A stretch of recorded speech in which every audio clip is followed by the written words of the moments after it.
તમારું લક્ષ્ય તમારાથી અલગ નથી. રમીની 79. બઢવત બઢી ઘટાવત છોટી, પરખત ખરી પરખાવત ખોટી. केती क कहो कहाँ लो कहीं, और कहाँ पड़े जो सही. कहे बिना मोही रहा न जाए, बिरही ले ले कुकर खाए.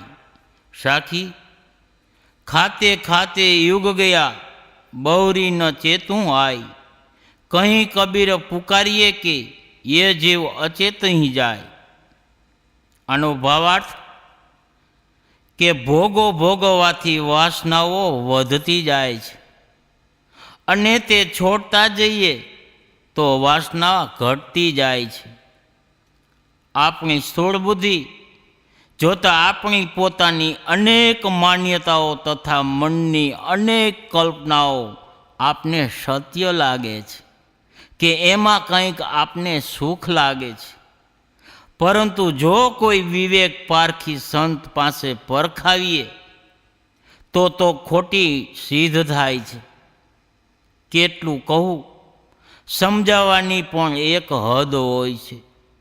જો લોકોને ગમતું હોય તો હું બીજું પણ કહેવા તૈયાર છું. મારાથી ક્યા વિના રહેવાતું પણ નથી. પોતાના લક્ષ્યથી વિખૂટા પડેલા જીવોને મન ભટકાવી રહ્યું છે. મનની ભૂલ ભૂલામણીમાં ભટકતા ભટકતા જીવના યુગો વીતી ગયા. હે માનવ, આજે પણ તું સાવચેત નથી થતો. કબીર સાહેબ સ્પષ્ટ કહે છે કે આ જીવ અચેતીમાં જ પોતે જીવન ખોઈ રહ્યો છે અને સાવચેત થતો નથી તો ક્યારે થશે? વ્યાખ્યા: બીડી, તમાકુ, ગાંજો, ભાંગ, દારૂ, સિનેમા, મૈથુન, કોઈ પણ પ્રકારના ભોગ હોય તેનો સતત ઉપભોગ કરતો રહેવાથી વાસનાઓ વધે છે. વાસનાઓ જેટલી વધે છે, મન એટલું જ અશાંત રહે છે. ભોગો ભોગવવાથી વાસના વધે છે તથા વાસનાઓ વધવાથી માણસ ભોગોમાં વધારે ડૂબે છે. જ્યાં સુધી ભોગોનો ત્યાગ કરવામાં નથી આવતો ત્યાં સુધી આનું ધનચક્ર ચાલ્યા જ કરે છે. જો વિવેક કરી ભોગોનો ત્યાગ કરવામાં આવે તો વાસનાઓ ઘટી જાય છે અને ભોગોનો પૂર્ણ ત્યાગ તથા વિવેકની જાગૃતિથી વાસના એકદમ શમી જાય છે. આને આપણે આ રીતે સરળતાથી સમજીએ કે 50 વર્ષથી તમાકુનું સેવન કરનાર વ્યક્તિ જે તેના વિના અડધો દિવસ પણ નથી રહી શકતી, જો તેને દુઃખદાયી સમજી અને છોડી દે અને ધીરે ધીરે તેની આદત મોટી જાય તો તેનાથી તમાકુની ગંધ પણ સહન થતી નથી. પછી કોઈ માણસ અવિવેકને કારણે કોઈ માણસમાં રાગ કરવા લાગે તો સતત રાગ વધારતા વધારતા તેને જોયા વગર તેનાથી રહી શકાતું પણ નથી. પરંતુ જો કોઈ કારણવશ કે વિવેકથી તેનો રાગ છોડી દે છે તો તેને મળવા માટે કોઈ આકર્ષણ તેના મનમાં રહેતું નથી. એટલા માટે બઢવત બઢી ઘટાવત છોટી, આ મહાવાક્ય આદતો તથા વાસનાઓને વિશે ઘણું સચોટ છે. એટલે સદગુરુ આ ચરણ કહીને એ સિદ્ધ કરી દે છે કે ખોટી ટેવ અને ખોટી વાસના જે મુખ્ય માયા છે તે તમારા જ હાથમાં છે. તમે ઈચ્છો તો તે વધી રહે અને ઈચ્છો તો ઘટી પણ જાય અને શમન પણ થઈ જાય. તે નથી તો કોઈ ભગવાનના વશમાં કે નથી શેતાનના વશમાં. તે તમારા જ જ્ઞાન તથા આજ્ઞા પર આધારિત છે. પરખત ખરી, પરખાવત ખોટી. આ ઘણું જ મહત્વપૂર્ણ વચન છે. આપણી પોતાની કેટલી માન્યતા હોય છે કે જે આપણને પૂર્ણ સત્ય લાગે છે, પરંતુ જો આપણે તેને કોઈ મહાપુરુષ પાસે જણાવીએ છીએ અને તેઓ આપણને તેની પરખ કરાવે છે તો અસત્ય સાબિત થાય છે. આપણે તો તેને સત્ય માની રહ્યા હતા, પણ હકીકત તે અસત્ય છે. એટલે સત્ય જ્ઞાન જિજ્ઞાસુ તેને માની શકાય કે જે હંમેશા વિનયી રહે, સાવચેત પુરુષ પોતાની દરેક વાત છાતી ઠોકીને સિદ્ધ કરવાનો પ્રયત્ન નથી કરતા. જેમનું જ્ઞાન જેટલું ઓછું હોય છે તેમને તેમના જ્ઞાનનો એટલો જ ધારો કે અહંકાર વધારે હોય છે. કેટલાક લોકો તેમના અધકચરા જ્ઞાનની ડંફાસ માર્યા કરે છે અને તેઓ જીદ કરે છે કે આ જ સાચું છે, જો કે તેમને તે વિશે સાચા ખોટાની કાંઈ પણ જાણકારી નથી હોતી, કારણ તેમની પાસે મહાન ખુરશી છે અથવા ધન દોલત છે, તેથી તેનું તે અભિમાન કરે છે. સમજદાર માણસ પોતાની ભાષા નર્મ રાખે છે. તે કોઈ પણ વિષયમાં વાત ચાલતી હોય તો કહે છે કે હું આને આ રીતે સમજું છું. તે બધાની સલાહ વિનયપૂર્વક સાંભળે છે અને તેને સમજવાનો પ્રયત્ન કરે છે તથા તેમની પાસેથી મળેલી સલાહ સાથે પોતાની વાતની તુલના કરી તેને સુધારે છે. જો આપણે વિનયપૂર્વક બધેથી જ્ઞાન ગ્રહણ કરવા ઈચ્છીએ તો સંયત અને અનુભવી લોકો પાસેથી સાચી સલાહ તો મળશે જ. આપણાથી નાના હોય એમની પાસેથી પણ સાચી સલાહ મળે છે. માણસના પોતાના આજના કેટલાય નિર્ણય સમય જતાં તેને જ ખોટા લાગે છે. આવી સ્થિતિમાં જ્ઞાન વિશે અભિમાન કરવાનો કોઈ અવકાશ ક્યાં છે? માણસે જિંદગીભર શીખવાનું છે. આનો અર્થ એ નથી કે માણસ તેના દરેક નિર્ણય દરેક સમયે શંકાશીલ સમજે. કેટલાક નિર્ણય તો ચાંદ સૂર્યની જેમ એકદમ પ્રકાશ સ્વરૂપ હોય છે, તેના પર શંકા કરવાનો કોઈ અવકાશ નથી હોતો. આવા નિર્ણયો પર દૃઢ વિશ્વાસ તો હોય તો પણ બહારથી તેને સત્યનો ઢંઢેરો પીટવાની જરૂર નથી. કેમ? એક નિર્ણય બધાને એક સરખો પ્રિય નથી હોતો. સદગુરુ કબીર સાહેબ કહે છે કે તમે તમારા નિર્ણયો માટે અનુભવી પુરુષો પાસેથી સલાહ લેતા રહ્યો. કહેતી કે કહો કહા લો કહી. સંસારમાં એક તો આધ્યાત્મિક જ્ઞાન સાંભળવાની જિજ્ઞાસા ઘણા ઓછા લોકોમાં હોય છે. બીજી વાત એ કે જે લોકો સાંભળે છે તેઓ પણ તેમના જીવનમાં અપેક્ષિત સુધાર નથી કરતા. એટલા માટે ઉપદેષ્ટા પોતાના પર જ ખીજાઈ જાય છે. તે કહે છે કેટલું બકબક કરવામાં આવે, ઉપદેશ કરવાની તો હદ હોય છે ને. જો લોકો સાંભળી પણ તે મુજબ જીવન નથી ગાળતા તો વધુ કહેવાથી શું થશે? પરંતુ કબીર સાહેબ થાકતા નથી. તેઓ કહે છે કે ઓરો કહો પડે જો સહી. જો તમારા માટે હિતકારક સાબિત થાય તો હું હજુ પણ કહેવા તૈયાર છું. વિવેકવાન સમજે છે કે સંસારના લોકો ભોળપણનું કામ કરી રહ્યા છે. જો તેઓ તેમનો અપેક્ષિત સુધાર નથી કરતા તો પણ સત્યચારથી તેમનું થોડું ઘણું હિત તો થશે જ ને.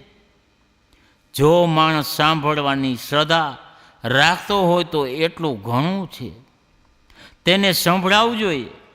જો ઘણું બધું સાંભળશે તો કાંઈક તો ગ્રહણ કરશે જ.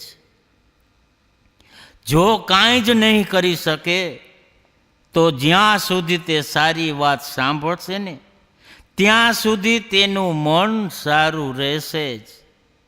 આવી રીતે ધીરે ધીરે માણસ સુધરે છે.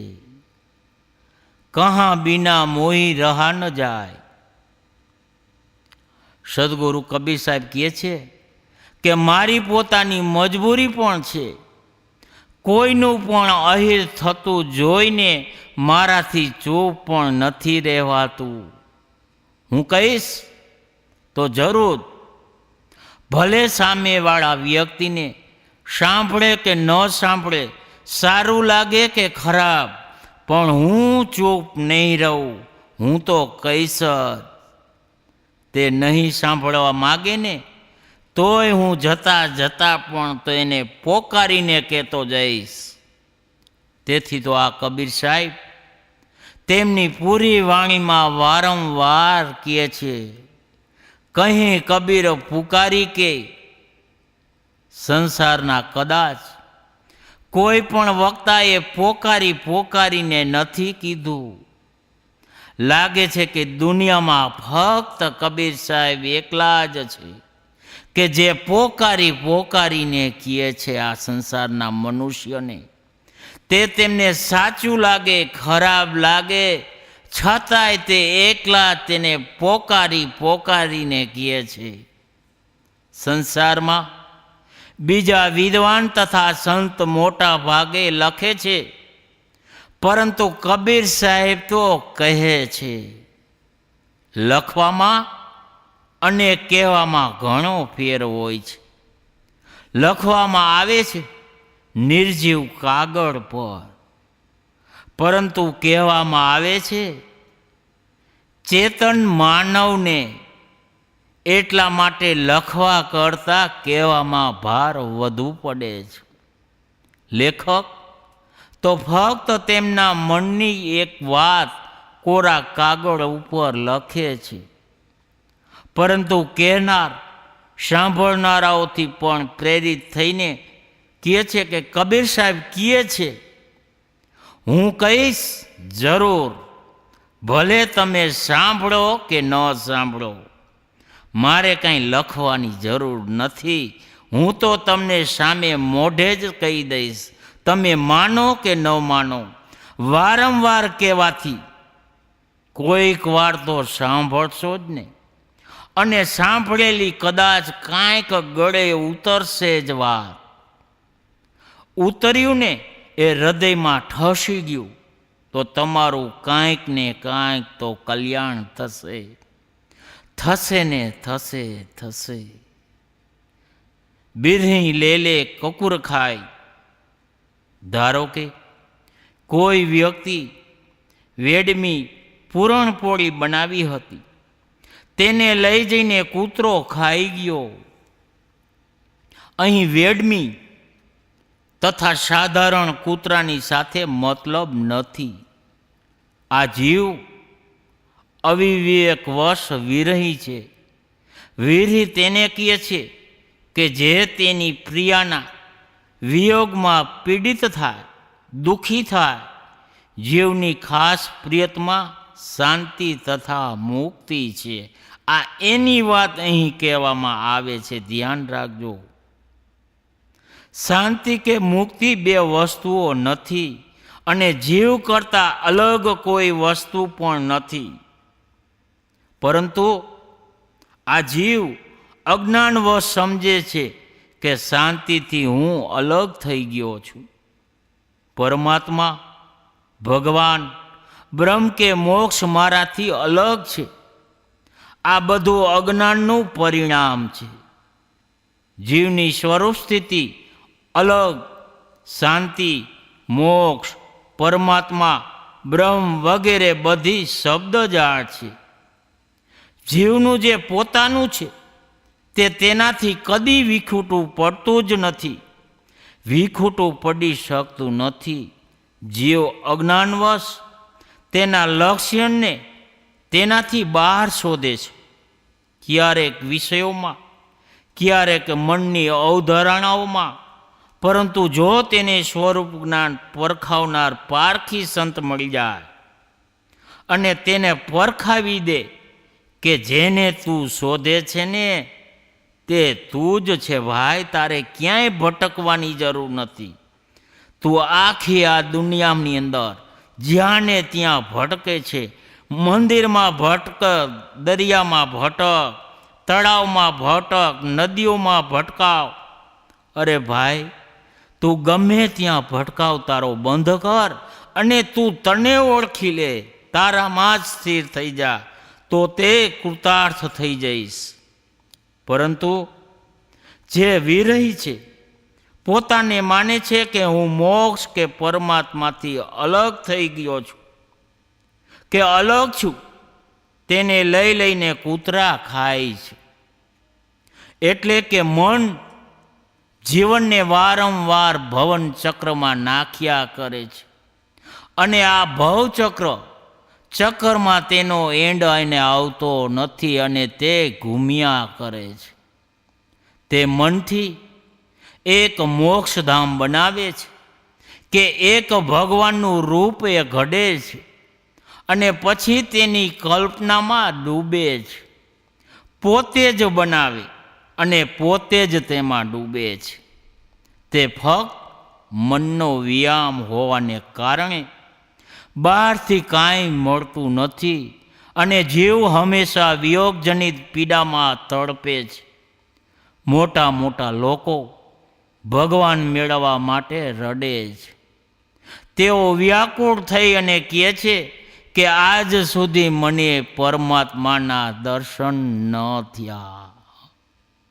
ભાઈ, ખોટા રસ્તા પર તું છો, તને ક્યાંથી પરમાત્માના દર્શન થાય? હો, પરમાત્મા કોઈ દર્શન કરવાની વસ્તુ નથી.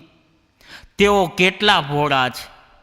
પરમાત્માના દર્શન આ કેટલું ખોટું વાક્યાંશ છે. જેના દર્શન થાય છે તે તો રૂપનો વિષય છે. જો મનથી કાંઈ દર્શન થતા હોય તો તેને મનની કલ્પના છે. જો મતવારે રામ કે મગન હોય મન મોહી, જયો દર્પણ કી સુંદરી ગહે ન આવે બાહી. આના જેવી વાત છે. એટલા માટે વીર્યો જ પોતાના પરમાત્મા કે મોક્ષથી વિખૂટા પડેલા માને છે. તેમને મન હંમેશા કલ્પનાઓમાં ભટકાવે છે. ખાતે ખાતે યુગ ગયા. સદગુરુ કબીર કહે છે કે ખાતે ખાતે યુગ ગયા. આ રીતે મનના ભટકાવમાં તમારો અનાદિકાળનો સમય વીતી ગયો. તમે તમારા સ્વરૂપને ન સમજતા હંમેશા પરમાત્મા શોધવાના ચક્કરમાં તમે સમય ખોતા રહ્યા. બહુરી ન ચેતવું આઈ. એટલે સદગુરુ કહે છે હવે તો ભાઈ જાગો. તમે જેને શોધો છો ને, તમે જે તમારી જિંદગી આમાં ને આમે શોધવામાં ખરાબ કરી છે એ તમે પોતે જ છો. કબીર સાહેબ તેમની આગમી ઢબ તે જ વાત કહે છે કે જેની હમણાં થોડા સમય પહેલાં ચર્ચા કરીને આપણે આવ્યા. કहीं કબીર પુકારી કે એ જીવ અચેતહી જાય. તેઓ પોકારી પોકારીને કહેતા રહ્યા છે કે આ જીવ ગફલતમાં સમય ખોઈ રહ્યો છે. તે અલગ સુખ, શાંતિ, પરમાત્મા શોધી રહ્યો છે. આ સૌથી મોટી ભૂલ છે કે પરમાત્મા તો પોતાની અંદર નિવાસ કરી રહ્યો છે. કેમ કે તે તો દિલ દરગાહ, હૃદય ગુફાની અંદર વસ્તુ છે. તેને શોધવાનું ક્યાં છે ભાઈ? તે તો આપણું પોતાનું સ્વસ્વરૂપ જ છે. આ રીતે સદગુરુ આ રમિનીમાં મુખ્ય 3 વાતો આપને જણાવી. પહેલી, વાસનાઓના ભોગો ભોગવવા ન ભોગવવાથી વધે અને ઘટે છે, માટે તે તમારા વશમાં જ છે. તમે ઈચ્છો તો ભોગોનો ત્યાગ કરીને વાસનાઓથી મુક્ત થઈ શકો હો. બીજું, જ્ઞાન માટે હંમેશા જિજ્ઞાસુ રહો. વિનય ભાવથી મહાપુરુષો પાસેથી સલાહ લો. ત્રીજું, પરમાત્મા કે મોક્ષ બહાર ન શોધો, પરંતુ પોતાને જ ઓળખો. તે તમારામાં છે. ઓળખી લ્યો કે હું કોણ છું. હુંમાં જ આ બધું ઓળખ તમને મળશે. અને પરંતુ પોતાને નહીં ઓળખો તો તમે બધે ભટકશો. એટલે વારંવાર કહું છું કે પરમાત્મા કે મોક્ષ બહાર ન શોધો, તે તમારામાં જ શોધો.